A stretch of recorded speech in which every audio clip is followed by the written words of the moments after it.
Menyapa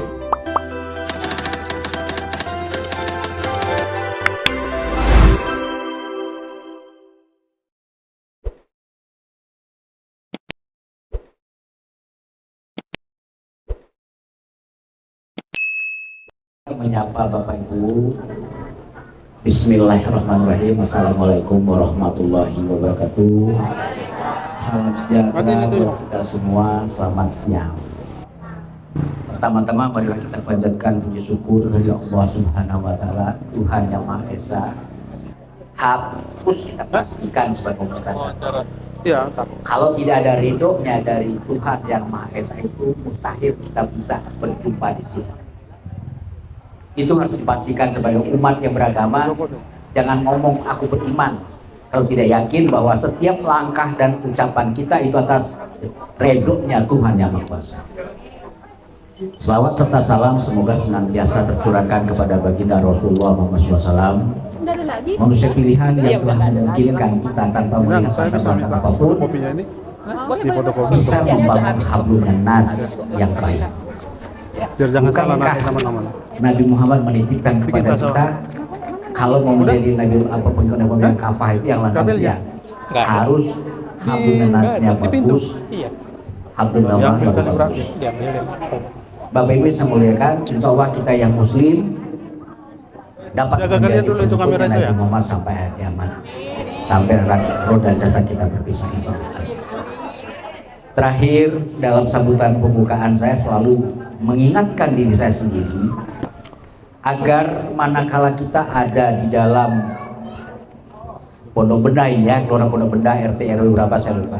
Tapi ketika kita berada di wilayah Kota Tangerang Selatan, mari kita niatkan secara tulus dan ikhlas, sadar betul ambil bagian. Ambil bagian sesuai dengan kemampuan kita. Saya temannya Untuk apa? Membantu para ketua RT, para ketua RW, para lurah, camat, sampai ke wali kota. Membangun masyarakat Kota Tangerang Selatan untuk menjadi masyarakat yang semakin cerdas, semakin modern, semakin religius. Pemahaman kita tentang cerdas seperti apa bagaimana tergantung dengan cara berpikir kita, cara bergaul kita.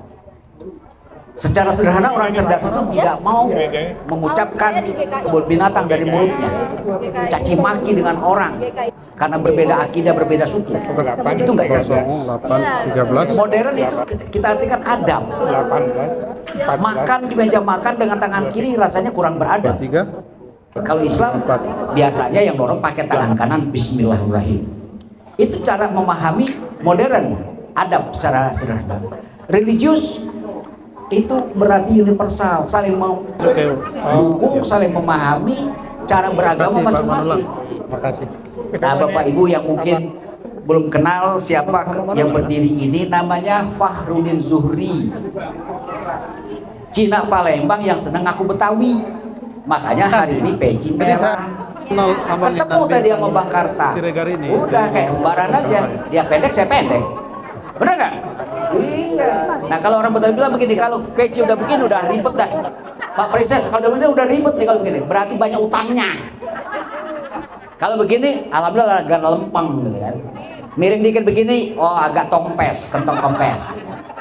Nah jadi ibu bapak, saya sebagai salah satu orang yang ikut merumuskan moto Tangerang Selatan, cerdas, modern. Nah ini nggak pernah saya buka. Ini penghormatan saya kepada bapak-bapak, terutama yang Betawi. Saya buka sekarang.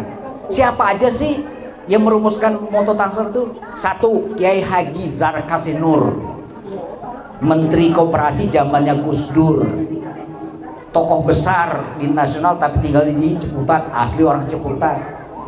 Kedua Pak Hadi, dulu mantan camat Pamulang, jadi Asda 1 waktu itu. Nah yang ketiga wali kota waktu itu Insinyur Haji Saleh MT, orang Blok A asli Betawi. Nah yang keempat yang lagi ngomong juru bicara tim lomba logo daerah waktu itu. Nah karena saya ikut merumuskan, saya bertanggung jawab bagaimana membumikan, mensosialisasikan, memberitahukan kepada setiap orang Apa makna sederhana daripada CMR? Aman, tadi yang angkat apa namanya kipas yang Bukti besar fisik ini juga dari tuh. bawah. Siapa? Ibu-ibu boleh lihat tuh, Ada. di sana tuh ada logo Ada salah komando punya kami Garuda tadi. Utama. CMR. Cerdas, modern, religius. Itu yayasan saya yang bergerak di bidang tempo hari menerbitkan majalah, kemudian bergerak di bidang pendidikan singkat tentang bagaimana hidup lain agama dan suku tapi harmonis. Bapak Ibu yang saya muliakan, saya ini sekarang dalam posisi supir tembak. Apa maksudnya? Saya nggak siap disuruh pidato oleh Bu Dona dan kawan-kawan. Tapi ya namanya pengacara, pengangguran banyak acara, suruh pidato aja, ya kan? Nah, tapi mudah-mudahan ini bukan hanya buih yang saya sampaikan, ada airnya. Kalau buih nggak ada manfaatnya, kalau air ada manfaatnya, bisa diminum, bisa bikin kopi. Walaupun kopinya belum datang, sudah selesai ngopi. Bapak Ibu yang saya muliakan, saya banggakan, saya sebagai pemegang otoritas bahasanya, pemegang mandat dari wali kota, harus memastikan setiap rumah ibadat itu boleh beribadat, maukah dia masjid, maukah dia pura, maukah dia gereja, harus memastikan bahwa umat yang beribadat di rumah ibadat itu nyaman, aman, tidak boleh diganggu-ganggu. Saya perlu laporkan dengan Bapak Ibu yang saya hadapi 3 Januari 2021, setahun setelah saya menjadi ketua, sebuah penelitian membuktikan bahwa indeks kerukunan umat beragama Tangsel naik 4,93, berarti 5 poin, menjadi 72,39, kategori baik. Putih panjang itu punya kami.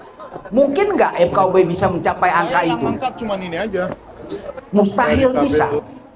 Kalau tidak seluruh elemen masyarakat membantu hidup damai, minimal di rumah tangganya masing-masing, minimal satu keluarga dengan keluarga masing-masing, minimal dari antar RW masing-masing, antar kelurahan masing-masing. Nah, inilah salah satu tugasnya FKUB, harus menggaransi, harus menjamin bahwa setiap rumah ibadat dengan umatnya boleh beribadat dengan nyaman. Kayaknya di Sarden, Kalau ada konflik atau pertikaian, maka indeks kerukunan beragamaan itu bahasanya kalau di sekolah nilai raport kita di 72,39, kategori bagus. Nah, ini harus kita pertahankan. Lurah, Babinsa, Babin Kaptipmas, tokoh masyarakat, tokoh pemuda, tokoh agama di kelurahan tertentu itu adalah ujung tombak pemerintahan. Mitra kerjanya FKUB untuk agar jangan sampai ada perselisihan pendapat, perselisihan dalam bentuk kemarahan yang lain-lain terhadap proses peribadatan rumah ibadat, termasuk masjid. Kan kadang-kadang maaf ya, dia mah saya ingin mohon maaf kepada yang non muslim ya, saya buka-bukaan aja ya. Dia kan Muhammadiyah, kagak kunut, ogah gua mah ketemu dia. Jadul ya begitu. Nggak pantas jadi orang Tangsel, nggak cerdas, nggak beradab, nggak religius. Wah, dia kan orang NU, dia berkunut, ogah gua. Tarawihnya 23 rakaat, kita kan biasa 11 rakaat. Jadul itu, nggak bener itu.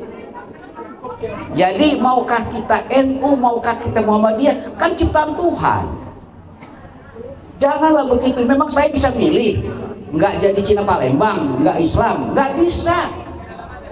Tuhan benar mentakdirkan begitu. Walaupun saya sukanya ngaku Betawi, namanya Fahrudin, dipanggilnya Baharudin, ya kan? Nah, artinya tolong jangan ibu bapak mau mudah terprovokasi di ujuk-ujuk orang lain untuk tidak hidup damai. Saya ingin mengatakan kepada Bapak Ibu, 13 tahun saya di FKUB, saya belajar betul bagaimana membaca Injil, bagaimana membaca Al-Quran, bagaimana membaca kitab Konghucu, bagaimana membaca Kota Weda, Hindu. Rupanya benar, Tuhan itu cuma satu.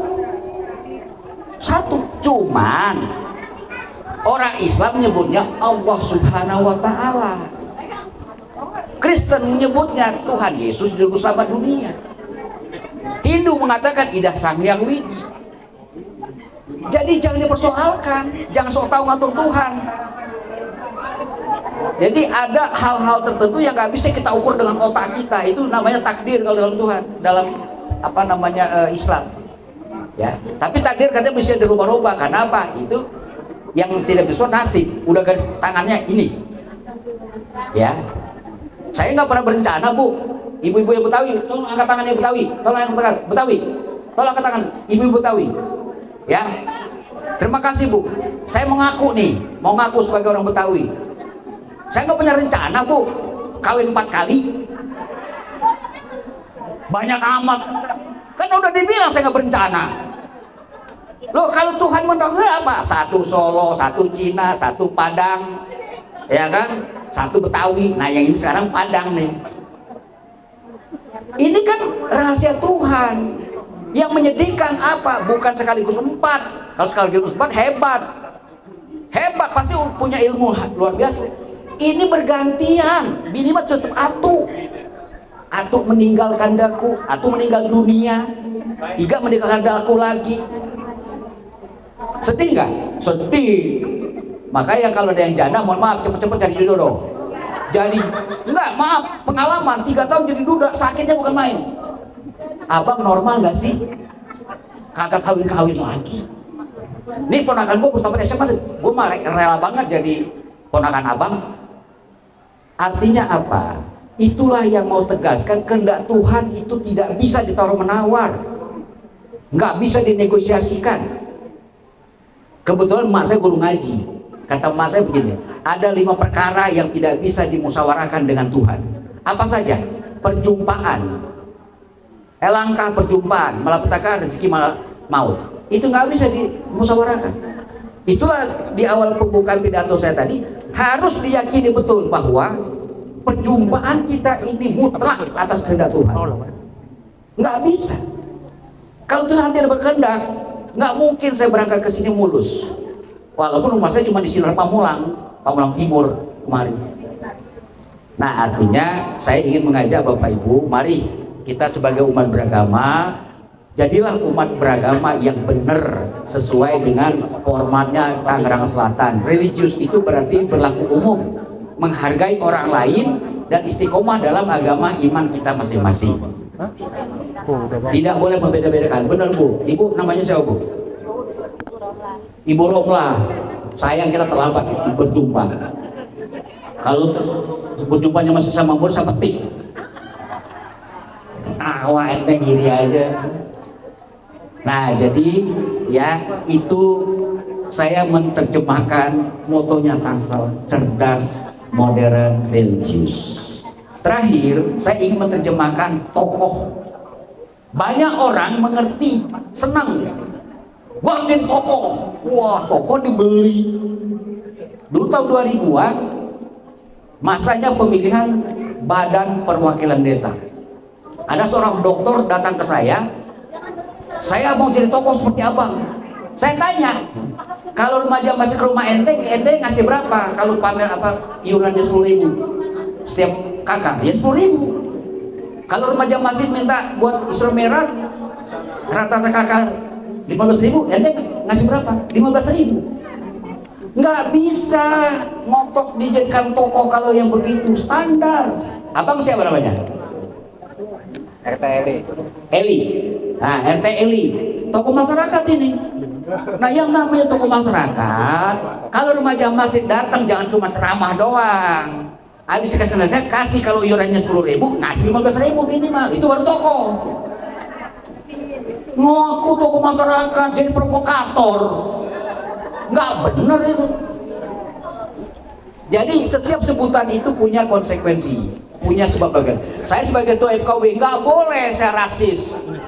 Mulut saya suka ngucuk. Mau nggak dengar tuh? Dasar batak anjing. Mau nggak dengar tuh? Nggak boleh begitu.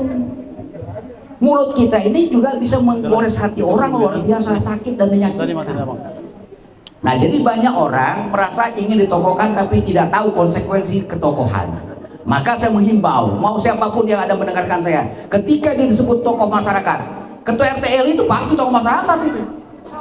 Tidak mungkin dia ditokohkan dia ketua RT kalau dia tidak dianggap lebih baik daripada yang lain. Itu mutlak. Mutlak. Nah, maka hargailah ketokohan ente. Jangan standar, minimal nih sekarang. Boleh jadi dia tadi harus ada kegiatan apa, tapi dia berani tinggalkan itu. kehangatan istri dan anaknya, mestinya main-main di beranda rumahnya, dia kesini. Itu tokoh itu, pengorbanan waktu itu penting. Pemuka agama, tokoh masyarakat, tokoh pemuda, kelas ini harus sadar betul. Jadi jangan senang dipanggil tokoh pemuda, ya, tapi suka ngadu domba, nggak jelas. Nggak.